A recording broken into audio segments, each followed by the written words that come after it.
Hey, it's Alex here. Welcome back to my video blog. Today we're going to talk about, now that we're in a recession, what does this mean for the housing market?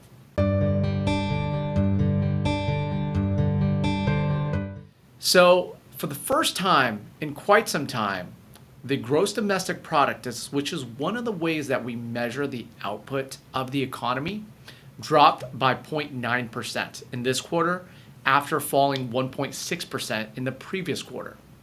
So does this mean that housing prices are going to come down? It actually doesn't. So the number of home sales have actually decreased.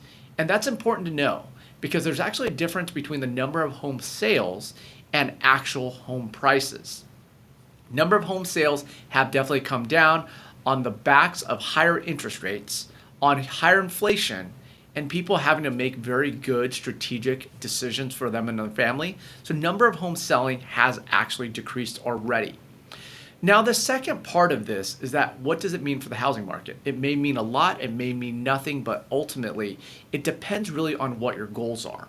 So what I'll share with you is what we're seeing out there and ultimately how we're advising our clients. So if you're a potential home seller, it's going to be important to realize that the housing prices are moving closer in the direction of pre-pandemic levels. We're definitely off the highest highs, and a home cannot be priced however we feel to garner multiple offers because there's more price sensitivity, and the buyers are pickier now because the amount of inventory has tripled since the beginning of the year.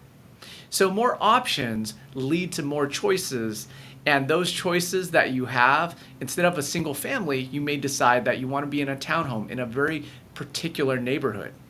But buyers are exploring all these different options. But if you're a potential seller, what you need to realize is that the market has changed a little bit, and you can't put your home up on the market on Friday and then expect multiple offers on Monday. So what that means though is that if you're looking to move out of area or downsize or upsize, it's actually been a time where that was nearly impossible in the last 2 years. But with a changing market, it actually has the ability where it was before competing against first-time home buyers if you're trying to downsize. And it's very difficult to move up because there's multiple offers on that, and a contingent offer was the least desirable offer. So you may, in fact, as a potential home seller, have some more options today that you didn't have in the past. If you're a potential home buyer, on the other hand, today you have more choice than you've had in some time.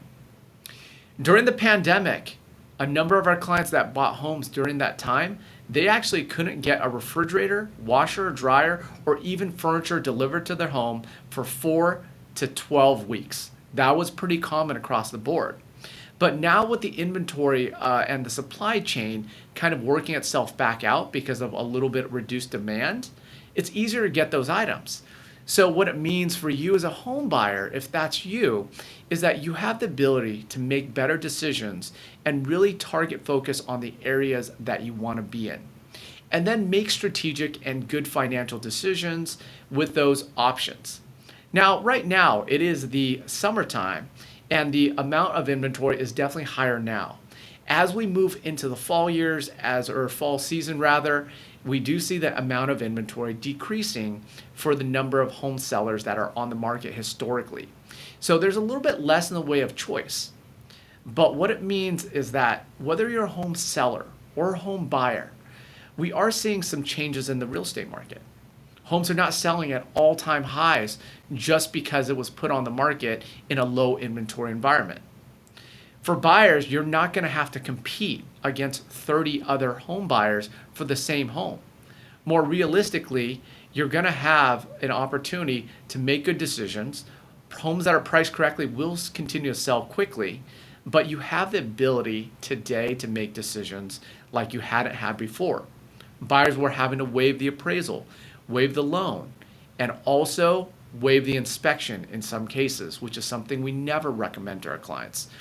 But just because we have entered a technical recession, it doesn't mean that the housing market's over.